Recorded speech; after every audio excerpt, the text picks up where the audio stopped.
March 2020, Big Bend National State Park, Texas. We stayed at a little RV park just outside the ghost town of Terlingua. They say Terlingua is a ghost town, but what it really is a small town in the middle of the desert populated by a bunch of old hippies. We spent many a night at the Starlight Theater. Now, the Starlight Theater isn't really a theater. What it is a restaurant, bar, and a little bit of a souvenir shop. But what makes it really cool is that it's the hangout for the locals, who just like to get together and play a little music on the front porch. And we enjoyed sitting there in the evenings, just sipping on a beer and listening to them play.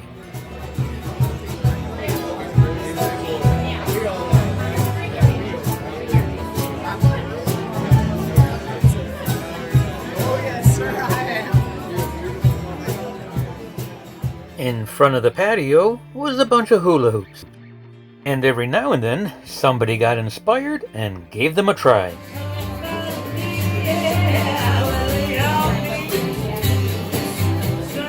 Not always with this much success. There was also a few other unique restaurants and bars located in the town that were well worth visiting. And although Janet and I really enjoyed the food and the drinks at these fine establishments, what we really came to Big Bend for was the hiking and the scenery. There are tons of trails at Big Bend. They range from walking to hiking to driving. Some are as short as a mile, while others can take you 20 or 30 miles through the desert. There truly is something for everyone in this park. Now, although Janet and I weren't quite ready to hike 20 or 30 miles through the desert, we were prepared to take some longer hikes that didn't necessarily stick to flat, well-groomed trails. The ranger at the welcome station told us about several that we would find interesting and maybe just a little challenging. Our first ranger-recommended hike was the hike to Balancing Rock. The ranger said that it's not too long of a hike and it's only a little challenging. So we set off into the desert, enjoying the beautiful formations along the way. Staying well clear of the cactuses, we made our way to the mountains. The ranger told us that the trail snakes through a valley and eventually will take us to the base of the mountain where there will be a sign. He said that once we find the sign, there will be a short climb up to the top of the mountain, which is where Balancing Rock actually sits.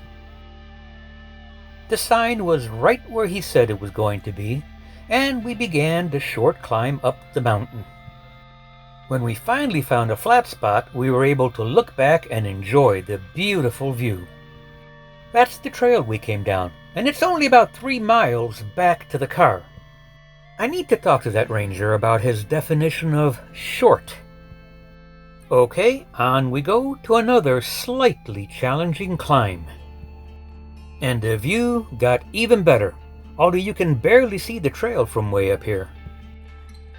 Okay, back to the somewhat challenging climb to the top of the mountain. I seriously need to have a long talk with that ranger. And we're finally at the top.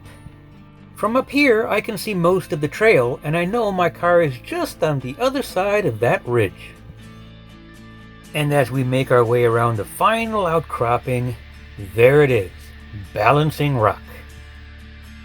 Of course, to get the really good picture, you have to climb just a little bit more. I feel like we just conquered Mount Everest. They say that Balancing Rock could slip and come down at any time. Don't worry, I have good insurance on Janet. And I'm sure she's got a decent policy on me as well. Now, having made this short and slightly challenging climb, and seeing Balancing Rock, it's time to make our way back down the side of the mountain. Of course, the idea is to make it back to the car before the sun goes down. And look, there's our trail. We're almost there. And now only 3 or 4 miles of hiking and we'll be back to the car. It sure is beautiful out here though, and all we have to do is live to tell about it. Wow, we were way up there, and all we have to do is go way out there and we're back. I'm looking forward to my talk with that ranger. So the next recommendation for a visit was Santa Elena Canyon. This is about a 1.5 mile long trail that takes you up the side of the canyon and brings you back down to the Rio Grande River. The walk that got you up the side of the canyon was a little strenuous. But when you got to the top and had a chance to look around, you forgot all about that. After spending some time admiring the view, it was time to take the 1.5 mile walk down the trail back down to the river deep inside the canyon. This was a nice, easy walking trail that gently sloped downhill all the way back down to the river. We were really happy with this trail because we knew when we got to the end, we'd have to turn around and walk back the same way that we came. The trail ended at the river, and the river looked like glass reflecting the cliffs from the other side. We spent a good half hour down at the end of this canyon just admiring the beauty of this place. But eventually we had to turn around and make our way back down the trail to the car. To anybody thinking of coming to Big Bend National Park, I would highly recommend the Santa Elena Canyon hike. Our next hike was to a waterfall located deep inside a canyon. We were told that it's about a 3 or 4 mile hike to get to the waterfall, and of course, you have to come back those same 3 or 4 miles. We passed a couple of springs along the way. It amazes me how many little springs there actually are out here. You would think there wouldn't be much in the desert, but there are. We were told that the hike might be a little rugged, so this time we came prepared. This time, we both wore our camel packs, loaded down with enough water to keep us hydrated during the hike out in the desert. We were told not to expect a lot of water in March, but that didn't matter. It was still a good hike, and the waterfall was at least a little moist. The hike in was long, but a lot of fun, and there's nothing better than having lunch on a flat rock by the pool at the bottom of a waterfall. After a leisurely lunch and some sightseeing, it was time to hike the 3 or 4 miles back to the car. Our next hike was the Mule Ear Spring Trail. You see those 2 peaks way back in the distance? Well, that's Mule Ear Peak because the locals think it looks like a pair of mule ears in the distance. This hike was about 4 or 5 miles round trip, so not as long as some of our longer hikes. But the trail had a lot of ups and downs, and it was a lot rockier than it actually looked. So still, a good challenge and a nice hike. We didn't see much of a spring back there. Again, might be the wrong time of year, but it was still a great hike out and back. On a particularly hot day, we decided to drive up to the Chisos Mountains. Here, Texas again felt the need to remind us of all the things out there that want to kill us and have us for lunch. Well, if it isn't the bears and mountain lions up in the mountains, it's the rattlesnakes and the alligators down in the valley. It doesn't matter. The hike was great. No predators in sight, and the views were beautiful. Now it was time to take a drive to the east side of Big Bend National Park. This park is huge, and it was almost 30 miles to get there. It's on this side of the park where you'll find the Boquillas border crossing into Mexico. And if you're expecting to find a road or a bridge to cross into Mexico at Boquillas, you're going to be somewhat disappointed. The only way to cross the border here is via rowboat, kindly supplied by the locals who live in Boquillas on the Mexican side of the border. The town of Boquillas itself is about 2 miles further into Mexico. And if you don't want to walk the 2 miles to town, well, the locals kindly provide you with a ride into town. The town itself is small. You can walk every street in this town in about 20 minutes. If you ever get to Big Bend, you should check out Boquillas. It might not be spectacular, but it's a day trip well worth taking, and the food in Mexico, it was yummy. Also on the east side of the park is a natural hot spring that sits right on the banks of the Rio Grande. To get to this hot spring, you first have to drive about a mile off of the main road down what some people call a dirt road. I would call it a cliff road. Although the road was narrow, it was large enough to accommodate any car. This road may look precarious, but it really wasn't as bad as it seems. It was smooth enough for any car. No four-wheel drive or high clearance required. At the end of this short drive were several old historic buildings that were open for us to explore. We spent some time exploring these buildings and just enjoying the scenery around us. After getting our fill, we began the 1.5 mile long hike down the trail to the hot springs. This was a narrow trail with cliffs on one side and a view of the Rio Grande and Mexico on the other. Once you got to the springs, all you had to do was find a good place to get into a swimsuit and then soak in the nice hot water for as long as you felt. After a nice long soak, it was time to get back into something a little bit warmer and make the hike back to the car. The drive back to the main road was about the same as the drive coming in. It might look scary, but it's really easy. And again, it's only about a mile off of the main road. So you're not really going to be on this road long. After enjoying this short off-road adventure, we decided to try some of the other off-road trails for four-wheel drive vehicles available in this park. And so our off-road adventure begins on a highway heading towards a dirt road that we were told about.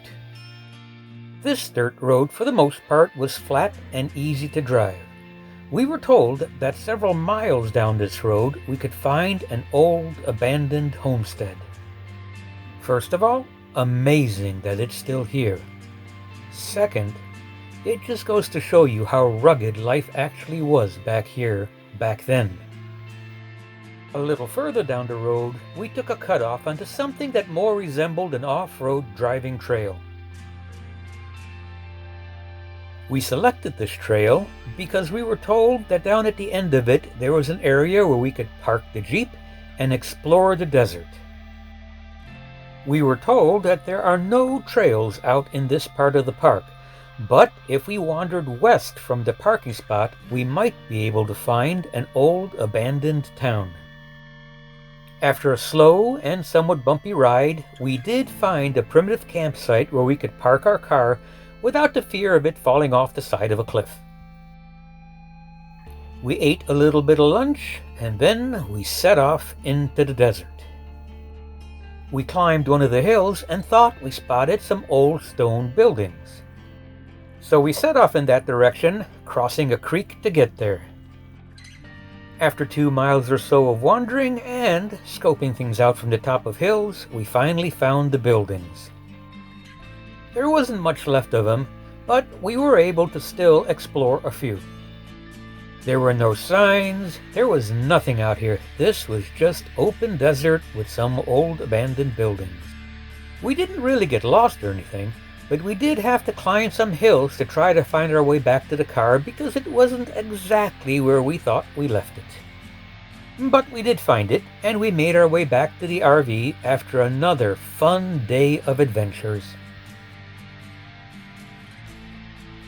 Our last trip took us west to an old, dry river canyon, or at least it was dry this time of year. This might have been the most rugged hike that we took while we stayed here. The canyon wasn't really long, no more than maybe 2 miles or so. But it was really narrow, and the further in you got, the more narrow it got and the more rugged it got.